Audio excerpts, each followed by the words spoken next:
파키스탄은 우리가 흔히 알고 있는 미국이나 유럽 같은 선진국에 비해 너무나도 낮은 생활 수준을 보여주고 있습니다. 이에 많은 나라들은 인프라 구축이나 경제 발전을 위해 도움을 주고 있는데요. 한국도 파키스탄을 위해 지원을 아끼지 않는 국가 중 하나입니다. 특히 파키스탄의 심장을 다시 뛰게 만들어준 한국은 파키스탄인들에게 너무나 특별했습니다. 이후 파키스탄은 국책 사업을 모두 한국에게 몰아주자 입을 모아 말하고 있는데요. 대체 무엇을 변화시켜 주었길래 한국의 일을 맡기려 아우성치는 것일까요? 자세히 살펴보도록 하겠습니다. 파키스탄은 청정한 나라라는 뜻을 가지고 있습니다. 인도와 늘 역사를 같이 하다가 1947년 이슬람교도의 나라로 새롭게 탄생했습니다. 청정함을 표방한 파키스탄은 불행하게도 대외적으로 테러로 더 알려져 왔습니다. 하지만 파키스탄은 테러가 빈번한 국경 지역을 제외하면 크게 불안한 나라는 아니며 파키스탄인들은 매우 친절한 사람임을 느낄 수 있습니다. 특히 현지를 돌아다니면 대한민국의 높아진 위상을 실감할 수 있었습니다. 수도 이슬람아바드는 파키스탄이 북부 개발을 위해 인공적으로 만든 계획도시입니다. 서울의 1.5배 넓이에 160만여 명이 사는 만큼 숲도 많고 쾌적한데요.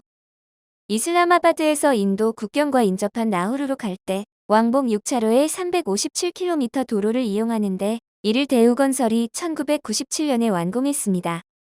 준공 당시 단일업체가 설계 시공한 고속도로로는 세계 최대 규모였으며 공사비만 11억 6천만 달러에 달했었죠. 지금도 도로를 달려보면 완공된 지 14년이 지났는데도 파손된 곳이 거의 없어 마음껏 속도를 낼 수 있는데요. 역시 모든 나라가 가장 협력하고 싶어하는 나라로 한국을 뽑는지 알 것도 같죠. 또한 중간에 휴게소는 4곳이 있는데 운영 주체가 파키스탄 대우 서비스라고 합니다.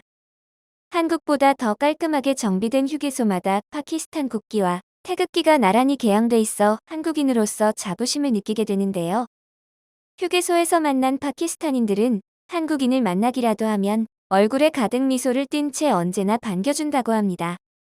현재 대우건설이 완공한 도로는 파키스탄의 모든 도로의 모델이 됐습니다. 이에 최근 파키스탄 정부는 직접 나서서 한국 정부에게 감사의 뜻을 표했다고 전했는데요. 그도 그럴 것이 한국 정부가 건설해준 우호의 도로는 파키스탄의 새로운 도약에 있어 매우 중요한 이정표가 되었기 때문입니다. 아직도 한국이라고 말하면 대우를 떠올릴 만큼 국가 위상을 제고하는 데 큰 역할을 했는데요. 또한 최근에는 고속도로 이외에도 파키스탄인들이 대규모 국책 사업을 추진함에 있어 한국을 가장 먼저 떠올린 것에는 다른 이유가 존재했습니다. 그 이유는 바로 대우 익스프레스 버스였습니다. 울긋불긋한 물감으로 온통 더덕더덕 칠한 파키스탄 버스들과 달리 깔끔한 외관이 국내 고속버스 이상으로 눈에 띄었기 때문입니다. 알고 보니 1998년 대우는 라후르를 거점으로 운송사업을 시작해 파키스탄의 10대 브랜드 가운데 운수업체로는 유일하게 대우 익스프레스가 선정되는 영광을 안기도 했는데요. 파키스탄인들은 대부분 버스를 이동수단으로 이용합니다. 파격적인 서비스로 파키스탄을 사로잡은 한국버스는 한국 기업이 운영하는 곳으로 지금도 유명하죠. 깨끗한 대합실이 한국의 고속버스 터미널을 연상시키며 의외의 모습을 하고 있어 인상적으로 느껴지는데요. 그리고 파키스탄은 아직까지 성차별이 극심한 나라로 여자줄, 남자줄이 따로 구분되어 있습니다. 버스도 남자가 타는 뒷문, 여자가 타는 앞문이 정해져 있다죠.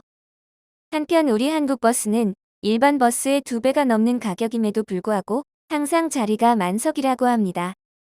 정시 출발, 정시 도착을 철저히 지키는 모습까지 한국 문화를 그대로 가져온 데다 철저한 보안 검색과 화물 관리 덕분에 엄청난 인기를 누리고 있는데요.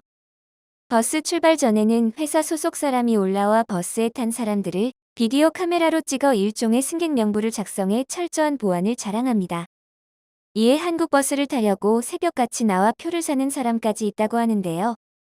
심지어 골프장 캐디도 남자인 파키스탄에선 아주 파격적인 시도로 차내 서비스를 여자가 담당하게 해 화제몰이를 했습니다. 그리고 한국 건설이 완공한 도로를 지날 때면 파키스탄인은 한국에 대한 감사 인사를 잊지 않고 전하기도 했죠. 난 이 길을 지나갈 때마다 이렇게 훌륭한 도로를 만들어준 한국에게 고마움을 느낍니다. 라고 말이죠. 특히 여성들에게 인기 만점인 것이 있었는데 이는 바로 와이파이였는데요. 우리 한국 관광객들도 모두 극찬하는 무료로 사용할 수 있는 공용 와이파이망을 파키스탄도 너무나 부러워했습니다. 또한 파키스탄 여성들은 한국 회사에서 운영하는 버스는 여자 혼자 타더라도 안심할 수 있어서 좋은 것 같다고 더불어 말하기도 했습니다. 진정 한국 버스에는 한국 치안 문화까지 들여온 듯한 착각마저 들게 했는데요. 이에 다른 버스 승객은 한국의 전자제품에 대해 극찬하며 현재는 파키스탄에서 한국산 제품을 어디서든 살 수도 있고 많이 팔다 보니 자신도 많이 이용하고 있다고 증언하기도 했습니다. 정말이지 달리는 버스 안에서 한류 열풍을 느낄 수 있었는데요.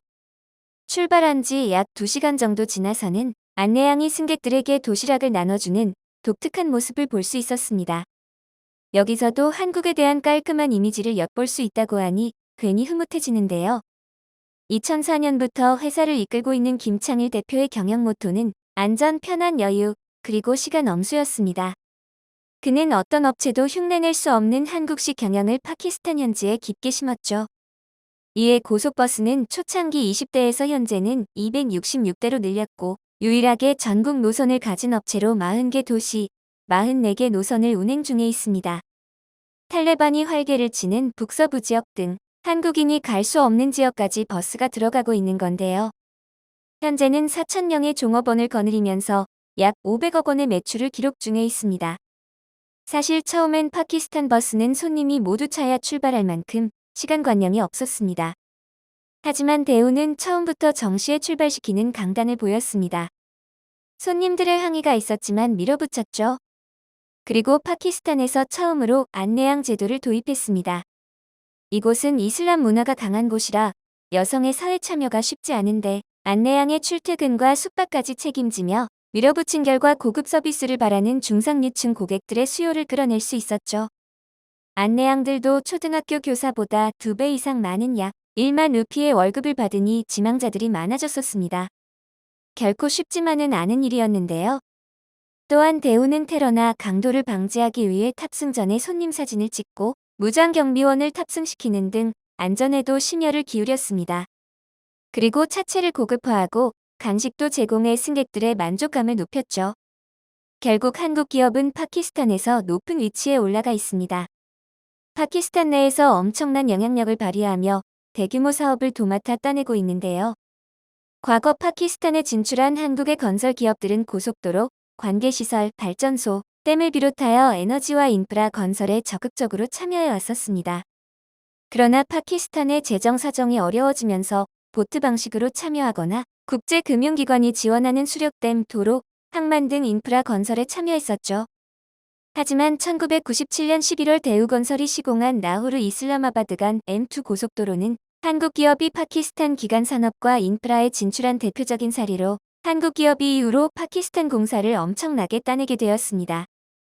마침내 1990년대 이후 파키스탄은 한국을 경제 발전의 모델로 삼았으며 한국 정부와 기업의 적극적인 파키스탄 진출로 양국 간의 경제 협력 관계가 강화되었죠.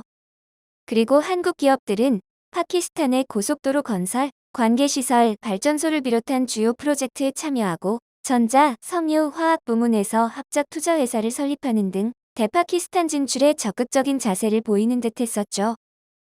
그러나 2000년대 들어 양국 경제의 상호 보완성이 부각되면서 교역과 건설 수주를 중심으로 경제 교류가 활성화되는 조짐을 보이다가 2009년 세계 경제 위기로 양국 간의 경제 교류가 감소하였습니다.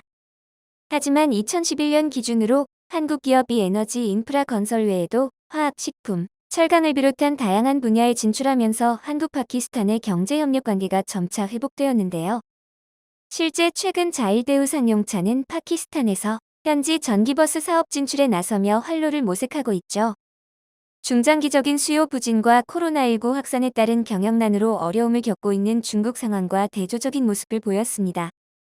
자일대우 상용차 파키스탄 법인은 지난달 말 한국과 전략적 제휴를 맺고 현지 전기버스 생산 판매 부문에서 협력하기로 결정했습니다.